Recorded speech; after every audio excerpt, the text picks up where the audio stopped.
Hagaya 16 bara 2016 kun waajjira kominikeeshinii bulchiinsa magaalaa Nageellee Arsiiti. Naannoon Oromiyaa duula dhaabbii biqiltuu ashaaraa magariisaa dhaadannoo akka biyyaatti biyya buureessuu dhaloota waareessuu jedhuun hagaya 17 bara 2016 geggeeffamuuf qophii adda addaa taasifamaa jiraachuun gabaafame. Kanuma bu'uura godhachuun garee hooggantuu dhimma dubartiif daa'immanii godina Arsiitti kan ta'an Aadde Maliyaa Tufaatiin durfamu buufataalee dhaabbii biqiltuu bulchiinsa magaalaa Nageellee Arsiitti argamu daawwatan. Daawwii kana irratti haasaa kan taasisan Aadde Maliyaa Tufaan dhaloonni duula dhaabbii biqiltuu ashaaraa magariisaa kana xiyyeeffannoo guddaan kutaalee hawaasaa hunda hirmaachisuu qaba jedhaniiru.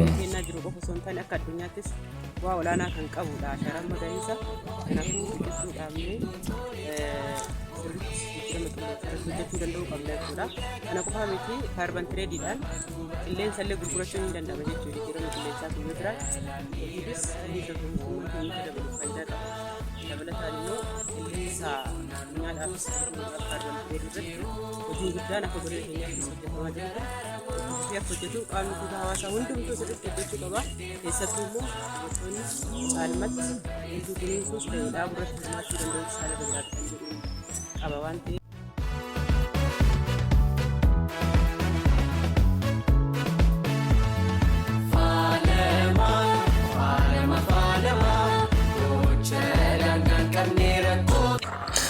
Kana malees jala bultii dhaabbii biqiltuu ashaaraa magariisaa kana irratti argamuun haasaa kan taasisan kantiibaan bulchiinsa magaalaa Nageellee Arsii Obbo Huseen Hammuu hawaasni magaalaa keenyaa guyyaa xiiqii fi seena qabeessa kana irratti hirmaachuu akka qaban dhaamaniiru.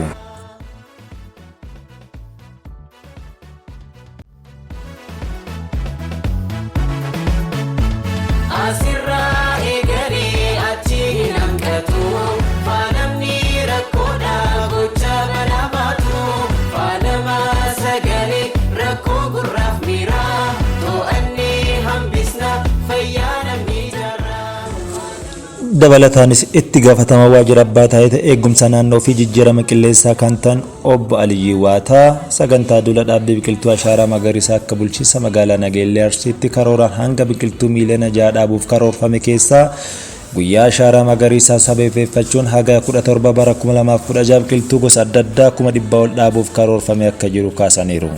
Kanaafis boolli qotamee waan jiruuf hawaasnis akka irratti hirmaatus dhaamaniiru. Magaalaa keenyaatti duula ashaaraa magariisaa akka biyyaatti hagaya 17 jedhamee labsan yookiis jala bultii ashaaraa magariisaatiif guyyaa dhaasu biyya akka hin bifa sadarkaatiin ganda qasaa ilaalaatii fi ganda gorbee dheeraa keessatti olaanaan taasifamee jira. Biqiltuun yeroo ammaa kana beeksifamee jiru waan ta'eef keessatti magaalaa keenyaatti miiliyoona 6.7 dhaabuudhaaf qophii qaxxaamuree fi kanaaf iddoowwan biqiltuu itti dhaabatan irratti sochii kan taasisaa jirruuf qophii kan taasisaa jirru ta'uudha. Tokkummaan warraaqni hubannoo haa humnu. Tokkummaan warraaqni hubannoo haa humnu. Tokkummaan warraaqni hubannoo haa humnu. Tokkummaan warraaqni hubannoo haa humnu. Tokkummaan warraaqni hubannoo haa humnu. Tokkummaan warraaqni hubannoo haa humnu. Tokkummaan warraaqni hubannoo. Akkasumas itti gaafatama waajjira qonnaa bulchiinsa magaalaa Nageellee Arsii Obbo Amaan Gammachuu ergaa dabarsaniin milkaa'ina duula dhaabbii biqiltuu ashaaraa magariisaa kutaalee hawaasaa hunda kan ilaallatu waan ta'eef guyyaa xiiqii kanarraa akka namni yaadachiisaniiru.